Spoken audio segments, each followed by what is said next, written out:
So full disclosure, y'all, I'm struggling with this series. I mean, we've talked about this where there's times where I'll say, oh, ho hum, and then I'll into it and eventually enjoy a book, or flat out just say I did not like it. And this one, I've read the first 2 issues. We're going over it, and this is just, get it out of the way, this is the Amory Wars.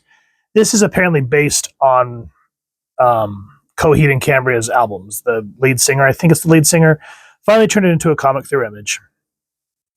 And I don't know. We're going over issue 1. I've read 1 and 2 so far, and I'm struggling, you guys. This is, I don't know. I like the concept that this is supposed to be this big operatic space thing that you would see like from Chris Claremont or something.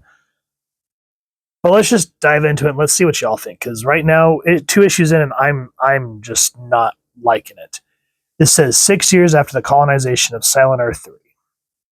Not much has changed since I lost her. Since I lost them. Engage. Yes, Inferno. The worlds are desperate, screaming for a hero. And I burn the prototypes. But there is one out there, buried in the story of this man and his wife. And we see this guy waking up screaming, no! Coheed, what is it? What's wrong? It's that same dream again, Cambria. This time the doctors tried to put something in me, in my right arm, but I killed them with what they had hid in my left. Those poor sons of bitches. Their fault. They gave me blades. It's kind of an interesting concept. You know, he's waking up from this nightmare.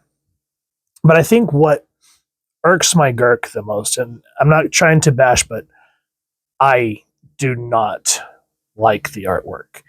It just looks very rushed and boxy. It feels very novice. And I think this kind of goes back to, because this was like, what, 2000? I wonder if the print date is on here anywhere. 2000 something. Early 2000s. Lack for a better. But anyway, so the early 2000s, kind of this amateur hour looking art style. And then we go back to, let's say, 1992, 93. And especially this panel. I mean, the cover is okay. But I mean, look at the way this guy is just awkwardly standing there. And it just looks very bland and basic compared to what comics used to be. And I think that's one of the hardest humps that I'm trying to get over with this event. So with that aside,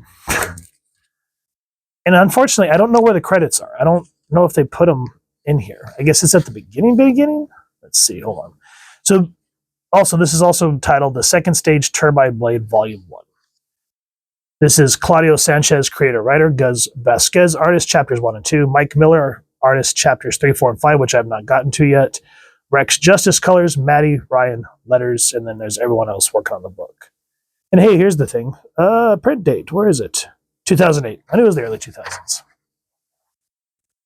Now when I first opened it and I saw this with all the different Earths, that was kind of a cool concept. But then I flipped it to this and I was like, oh boy. So after we get this big dramatic thing between husband and wife, it says morning. The stars rise in the sky of a new day. Eat your cereal, Matthew, Maria. And like families all across the fence, the Kilgannons are starting theirs.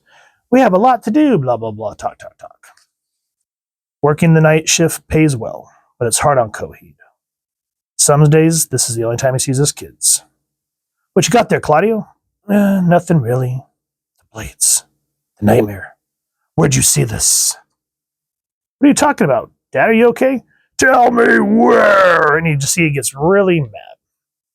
And everything kind of just starts to get very dramatic. And then this girl runs in. She goes, good morning, everybody. It's a great day or what? Almost. Josephine, well, you certainly are a ray of key work this morning. Patrick proposed. And then, dun, dun, dun. I don't know. I'm sorry. I don't care. And then we get this whole reading about long ago, the universe held nothing but cold, obscure darkness, giving birth to many worlds, each one as magnificent as the next. And then light, fractured shadow, a colony comprised of 78 planets was formed, aligned in a triangle. La, la, la, la, la. And the colony was deemed Heaven's Fence. Beyond ensuring planetary mobility, the keywork served as a bridge between the planets and their main energy sources, the stars of Sirius. Cyrus Amory, the astronomer and namesake of the stars, discovered that the keywork is fueled by these stars, generating the essential elements needed to sustain life on all planets. So that's kind of a neat concept, that there's 78 Earths, and instead of like DC and Marvel, where each universe is in its own little pocket dimension per se, these are all Earths connected, and they all work in unison. So that's kind of a neat concept. Which brings us to the cataloged inhabitants. First, there's man, designated to maintain and harvest the planets while leaving them safely under the rule of his more superior inhabitants, the mage. One was positioned at each of the 12 sectors and given the authority to rule over all. And the priests, I think is how you pronounce it, burdened eternally with the crucial responsibility of guarding the keywork. In their creation, God saved them these words: "If man should decide to dabble in my affairs, then guardians must intervene. But should I come forth to change the face of man with you there to challenge me, and I shall return with the stars to destroy all I have made. Whether man or I present, that danger will not be told in the coming." And so we start to focus really on this kid. And you see he's picked on for drawing, yada, yada, yada. So you kind of get teenage angst.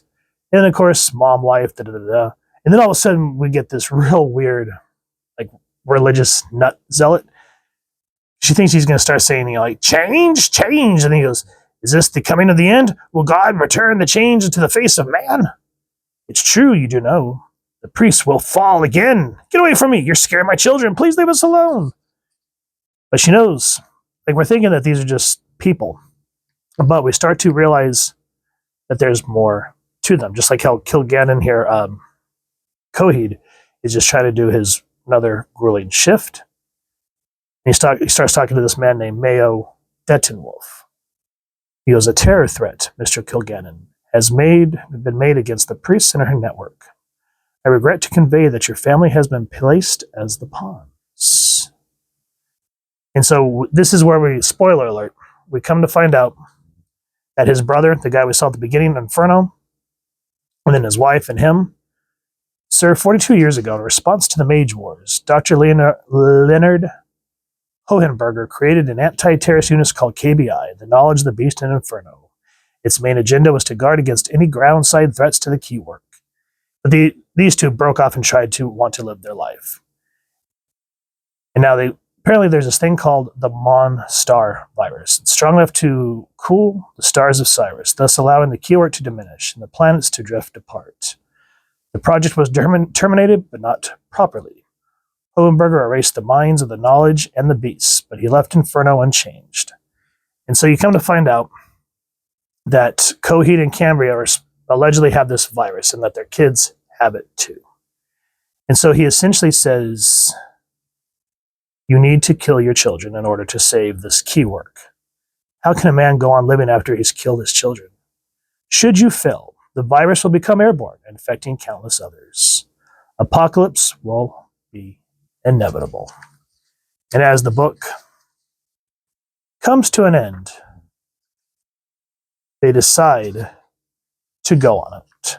And in this, the press, I like the concept of all of them kind of angry. Dare they tamper with the riddle given by God? The question is the sister of fellowship. Whom do pray these wishes, God or man?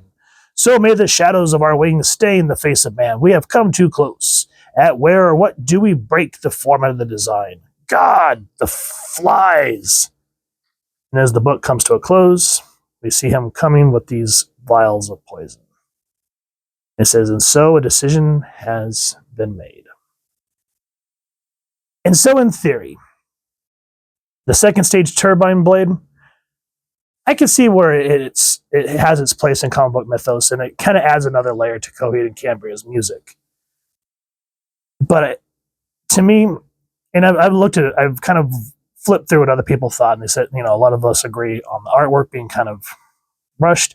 Now, if it would have been like this cover, who was the cover artist again? Hold on. Now, if it would have been Tony Moore, I think I would have dug that, because that just looks a lot more intense. But people have said as the story goes on, who's the writer again? I'm sorry. It's one of those days.